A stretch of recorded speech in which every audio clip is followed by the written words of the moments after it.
So இது join பண்ணுறதுக்கு இந்த ஷேப் இருக்குது பாருங்கள், இந்த ஷேப்பு கிட்டேருந்து நம்ம ஸ்டார்ட் பண்ணிக்கலாம். கரெக்டாக இந்த ஷேப் வருதில்ல, அந்த ஷேப் கிட்டே நம்ம ஸ்டார்ட் பண்ணிட்டோம்னா நமக்கு வந்து அந்த கரெக்டான அந்த ஷேப் வந்து நமக்கு கிடைக்கும். அந்த கட் பண்ணியிருக்கோம்ல மிடில் ½ இன்ச்சு அந்த ஷேப் நம்ம கரெக்டாக கிடைக்கும். ஸோ இதை வந்து ஃபஸ்ட்டு இங்கேருந்து நம்ம ஸ்டார்ட் பண்ணலாம். ஸோ இதோட மார்க்கிங் நமக்கு இங்கே தெரியுது. இங்கே தான் வந்து அந்த டாட் பிடிக்கிறதுக்கு ஸ்டார்ட் பண்ணலாம், அதாவது அந்த ½ இன்ச் எடுத்துருந்தோம்னா அந்த மார்க்கிங். ஸோ நம்ம இப்படி வச்சு ஸ்டிச் பண்ணிவிட்டு மேலேயும் கீழேயும் அதுக்கப்புறமா ஸ்டிச் பண்ணிக்கலாம்.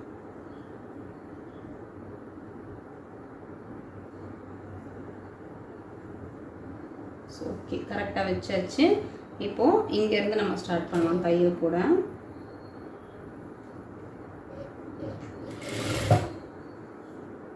புரியும்னு நினைக்கிறேன், நீங்கள் மேலேருந்தே கூட போட்டுட்டு வரலாம். பட் இந்த ஷேப் வந்து கரெக்டாக அந்த நம்ம கட் பண்ணி விட்ட இடத்துல வந்து நிற்காது, அதுக்காக தான் இப்படி ஸ்டார்ட் பண்ணுறோம்.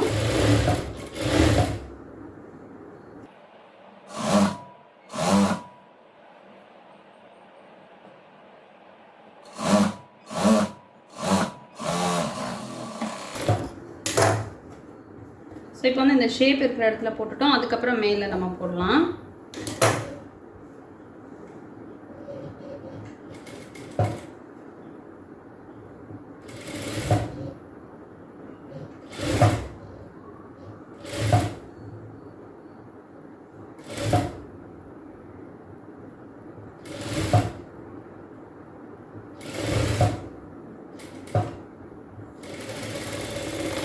கண்டிப்பாக இப்படி ஜாயின் பண்ணும்போது ஒரு சின்ன வேரியேஷன் வரதான் செய்யும், அதை நம்ம கட் பண்ணி எடுத்துடலாம்.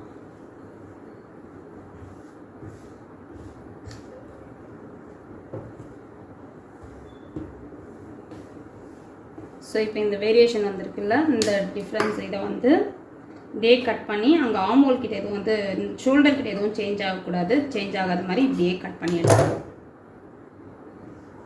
அதே மாதிரி இந்த பக்கமும்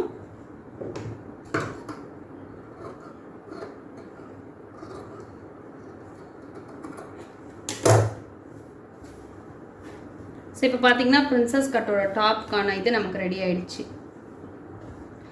நீங்கள் ஒரு பேடட் டாப் வாங்கினீங்கன்னா உங்களுக்கு எப்படி இருக்குமோ அந்த அளவுக்கு இதில் வந்து நம்ம ஸ்டிச் பண்ண உடனே உங்களுக்கு அதை எம்போஸ்டாக தெரிய ஆரம்பிச்சிடும். ஸோ இதை வந்து இன்னொரு தையல் போட்டுக்கலாம்.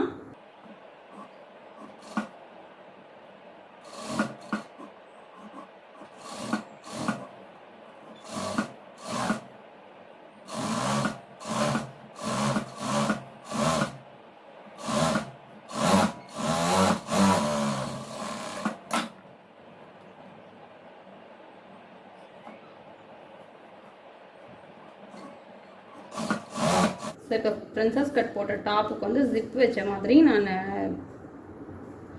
பேக் ஸ்டிச் பண்ண போகிறேன். ஸோ அதுக்கு வந்து நம்ம என்ன பண்ணணும்னா, ஜிப் வந்து நான் ரெட் கலரில் வாங்கலை, ஆல்ரெடி என்கிட்ட இருந்ததே தான் நான் வைக்க போகிறேன். ஸோ இப்படி வச்சு பார்த்துக்கோங்க. மேலே வச்சுருக்கேன் பாருங்கள், ஒரு 2 இன்ச் அளவுக்கு மேலே வச்சுருக்கேன். அதே மாதிரி இது கம்ப்ளீட் ஆகிறதுக்கும் ஒரு 1 இன்ச் அளவுக்கு மேலே நான் மார்க் பண்ணிக்கிறேன். இங்கே தான் கிளிப்பு கம்ப்ளீட் ஆகிருக்கு. ஸோ இங்கே நான் மார்க் பண்ணிக்கிறேன். ஓகேவா, இது வரைக்கும் வந்து நம்ம கட் பண்ணிடலாம்.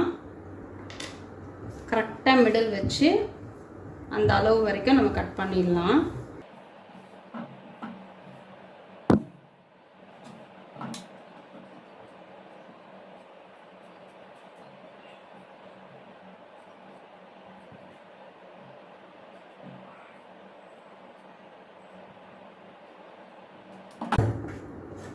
ஸோ இப்போ வந்து மிடில் கட் பண்ணியாச்சு. இப்போ ஒரு 3 இன்ச் அளவுக்கு ஒரு பீஸ் எடுத்திருக்கேன். அதில் வந்து நான் மிடில் ஒரு லைன் போட்டு வச்சுருக்கேன். ஸோ 3 இன்ச் அளவுக்கு பீஸை அதில் வந்து மிடில் ஒரு லைன் போட்டு வச்சுருக்கேன். இப்போ நம்ம இது கட் பண்ணோம்ல, ஸோ இது வந்து நல்ல பக்கமாக இருக்கணும். ஓகேவா, இது வந்து நல்ல பக்கமாக இருக்கணும். ஸோ நல்ல பக்கம் வந்து இந்த கிளாத் மேலே இருக்க மாதிரி வச்சுட்டு இந்த கிளாத்தை வந்து இப்படி வச்சுக்கோங்க. கரெக்டாக அந்த லைன் இருக்குல்ல, அந்த லைனோட இந்த பக்கம் ஒரு கிளாத்தும் அந்த லைனோட அந்த பக்கமாக ஒரு கிளாத்தும் இருக்க மாதிரி கரெக்டாக ஒட்டி வச்ச மாதிரி இருக்கணும். வச்சு நம்ம தையல் போட்டுக்கலாம். அதுக்காக தான் அந்த லைன் போட்டுட்டு பண்ணுங்கள். அப்போ வந்து உங்களுக்கு மெஷர்மெண்ட் எதுவும் சேஞ்ச் ஆகாமல் நீட்டாக இருக்கும். ஸோ காலேஜில் நம்ம தையல் போட்டுக்கலாம். தையல் வந்து 1/4 இன்ச்சு தள்ளி வரணும். இந்த கிளாத் வந்து இதை ஒட்டி இருக்கணும், இந்த லைனை ஒட்டி.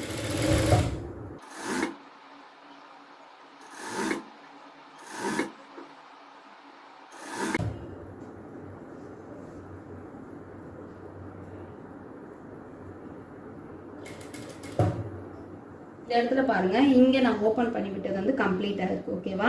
ஸோ இந்த தையலை வந்து அப்படியே எடுத்துகிட்டு வந்து இங்கே வரும்போது இந்த வி ஷேப்பில் வந்து இந்த ஸ்ட்ரைட்டில் வந்து வி ஷேப்பில் வரணும். வந்துட்டு அப்படியே எடுத்துகிட்டு போயிட்டு திரும்பி வந்து இந்த ஸ்டிச் எப்படி பண்ணுமோ அதே மாதிரி கண்டினியூ ஆகணும். ஸோ உங்களுக்கு புரியும்னு நினைக்கிறேன். ஸோ இங்கே பாருங்கள், இப்போ இருக்குல்ல, இது வந்து கரெக்டாக இந்த நம்ம ஓப்பன் பண்ணி விட்டுருக்கோம்ல அந்த இடத்துல வரணும். ஓகேவா? இப்போ நம்ம நீடில் போட்டுட்டோம். இப்போ அப்படியே டர்ன் பண்ணி, ஸோ இப்போ வந்து இந்த கிளாத், இந்த சைடு கிளாத் அதுவுமே அந்த கோடை ஒட்டின மாதிரி கிளாத் இருக்கணும். அதே 1/4 இன்ச்சில் தையல்.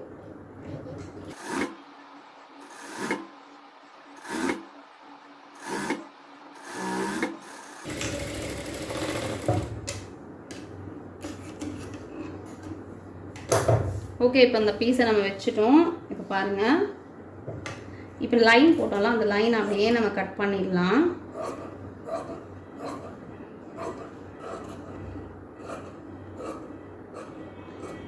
கட் பண்ணிவிட்டு இந்த உள்ள அந்த வி மாதிரி வச்சுருக்கோம்ல அந்த எண்டு வரைக்கும் நம்ம கட் பண்ணிடலாம்.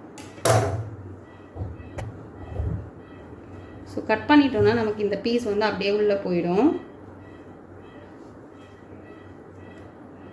ஸோ இது பார்த்தீங்கன்னா எனக்கு கரை பக்கம் இருக்குது. இது வந்து நான் ஃபோல்ட் பண்ணி ஸ்டிச் பண்ணணும்னு அவசியம் இல்லை. இந்த பக்கம் வந்து நீங்கள் ஓவர்லாக் போட்டுட்டுக்கலாம். அப்படி இல்லைனா வந்து நீங்கள் ஒரு ஃபோல்ட் பண்ணி ஸ்டிச் பண்ணிக்கலாம். சிங்கிள் ஃபோல்ட் பண்ணாலே போதும்.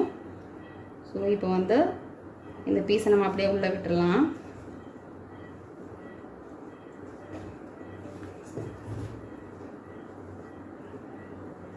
இந்த பக்கம் நான் சின்ன ஃபோல்ட் கொடுத்துக்கிறேன், சிங்கிள் ஃபோல்ட். இல்லைன்னா நமக்கு அந்த கிளாத் வந்து பிரிஞ்சு வர ஆரம்பிச்சிடும்.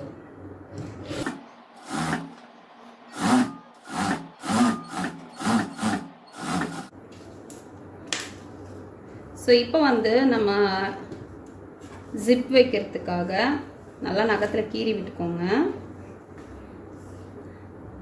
இந்த நம்ம அடிஷ்னலாக கொடுத்த கிளாத் வந்து கீழே ஃபோல்ட் ஆகிடணும், சுத்தமாக தெரியக்கூடாது.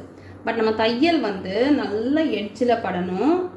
உங்களுக்கு வந்து இந்த கைடில் போட முடியல அப்படின்னா சிங்கிள் கைட் சேஞ்ச் பண்ணிக்கோங்க. ஜிப் வந்து எப்போவுமே சிங்கிள் கைடில் போடுறது தான் நல்லது. அப்போ தான் நமக்கு நல்ல ஒரு கார்னரில் ஸ்டிச் விடும். ஸோ நானும் சிங்கிள் கைட் போட்டுட்டு உங்களுக்கு ஸ்டிச் பண்ணி காட்டுறேன். ஸோ சிங்கிள் கைட் சேஞ்ச் பண்ணியாச்சு. ஸோ சிங்கிள் கைடில் சேஞ்ச் பண்ணோன்னா நமக்கு வந்து சிங்கிள் கைடில் ஸ்டிச் பண்ணோன்னா நமக்கு வந்து அந்த ஜிப்பில் அடி விடாமல் நீட்டாக ஜிப்போட கார்னரில் நமக்கு தையல் விடும். அதுக்காக தான்.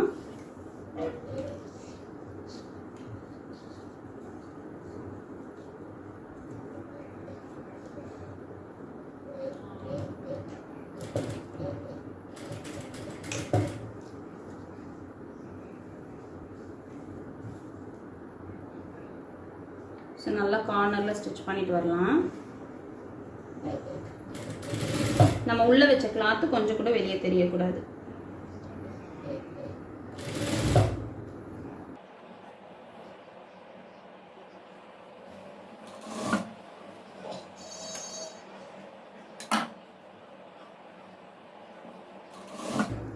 இந்த மாதிரி டிஃப்ரெண்ட் கலரில் வந்து ஜிப் கொடுக்காதீங்க, சேம் கலரில் கொடுங்க.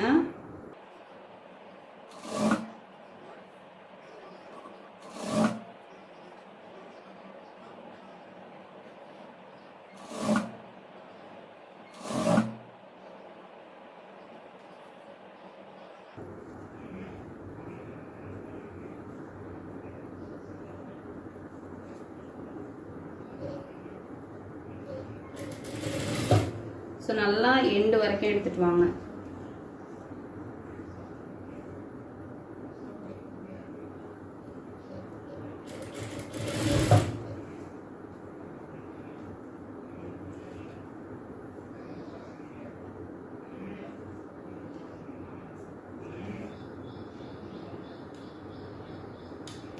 ஸோ இதில் மெயினாக என்னென்னா நம்ம இந்த எண்டு எடுத்துகிட்டு வந்துட்டு டர்ன் பண்ணுறது தான்.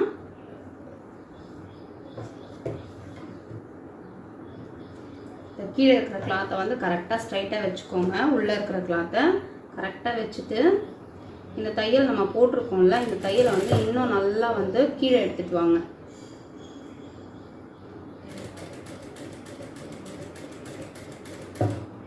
ஓகேவா? ஸோ இப்போ இப்படி எடுத்துகிட்டு வந்த அப்புறம் நல்லா ஒரு 1/2 இன்ச் அளவுக்கு கீழே எடுத்துகிட்டு வந்துட்டேன். இப்படி எடுத்துகிட்டு வந்த அப்புறம் நீங்கள் இப்படியே டர்ன் பண்ணி ஒரு நம்ம என்ன சொல்கிறது, பா ஷேப் மாதிரி வர மாதிரி போடணும் தையல். ஸோ இது வந்து இந்த கிளாத் இருக்குல்ல, இப்போ நம்ம அடிஷ்னலாக கொடுத்துருக்கோம்ல, இந்த கிளாத் வந்து நெக்ஸ்ட்டு நம்ம ஸ்டிச் பண்ணும்போது இது இப்படி கவர் ஆகிடணும். ஸோ இங்கே கவர் ஆகும்போது நமக்கு வந்து இங்கே எந்த சுருக்கமும் வரக்கூடாது. ஓகேவா? இங்கே பாருங்கள், எந்த சுருக்கமும் வரக்கூடாது இந்த இடத்துல. ஸோ நீங்கள் வந்து கரெக்டாக கொஞ்சம் கீழே எடுத்துகிட்டு வந்து போட்டிங்கன்னா உங்களுக்கு வந்து கண்டிப்பாக சுருக்கம் வராத மாதிரி நம்ம ஸ்டிச் பண்ணணும்.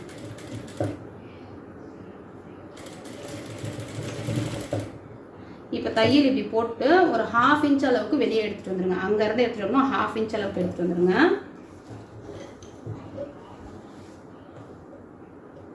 ஸோ எடுத்துகிட்டு வந்த அப்புறம் இப்போ வந்து இந்த கிளாத்து நமக்கு இந்த ஜிப்பை வந்து கவர் பண்ண மாதிரி இருக்கணும். ஃபஸ்ட்டு பண்ண மாதிரி கார்னரில் ஸ்டிச் பண்ணக்கூடாது, இந்த ஜிப்பை கவர் பண்ண மாதிரி இருக்கணும். ஸோ ஜிப் வந்து வெளியே தெரியாத மாதிரி இருக்கணும். ஸோ நம்மளோட தையல் பார்த்திங்கன்னா அந்த 1/2 இன்ச்சு தள்ளி தான் விழணும். ஸோ இது ஸ்டிச் பண்ணும்போது நீங்கள் சிங்கிள் கைடில் போட்டிங்கன்னா உங்களுக்கு கரெக்டாக ஸ்டிச் பண்ண வராது. ஸோ வந்து டபுள் கைடே போட்டுட்டு ஸ்டிச் பண்ணிக்கோங்க.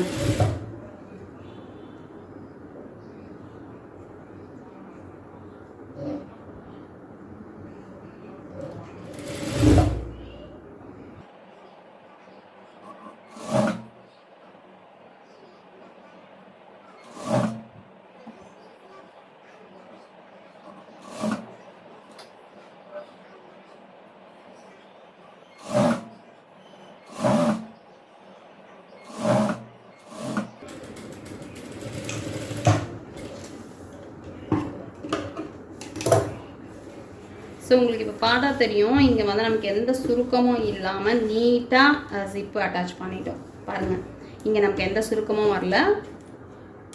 ஸோ ஜிப் வந்து நீட்டாக அட்டாச் பண்ணியாச்சு. ஸோ இப்படி தான் வந்து நம்ம ஜிப் அட்டாச் பண்ணணும். ஓகேவா? இப்போ வந்து இங்கே கீழே உங்களுக்கு அடிஷ்னலாக இருக்க மாதிரி இருந்ததுன்னா இந்த பீஸை வந்து நீங்கள் கட் பண்ணி எடுத்துடுங்க.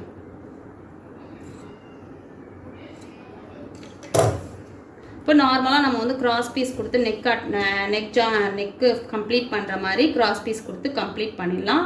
வெறும் கிராஸ் பீஸ் மட்டும் வச்சு இந்த பக்கம் ஒரு பீஸ் அந்த பக்கம் ஒரு பீஸ் வச்சு கம்ப்ளீட் பண்ணிடலாம். இல்லை நீங்கள் ரவுண்ட் நெக்கே தான் ஃப்ரண்ட்லேயும் போடுறீங்கன்னா ஃபுல்லாக நீங்கள் வந்து நெக்கு, ஷோல்டர், ஸ்லீவ் எல்லாம் அட்டாச் பண்ணிவிட்டு கிராஸ் பீஸ் வச்சு ஃபுல் நெக்கையும் கம்ப்ளீட் பண்ணிவிடுங்க. ஓகேவா?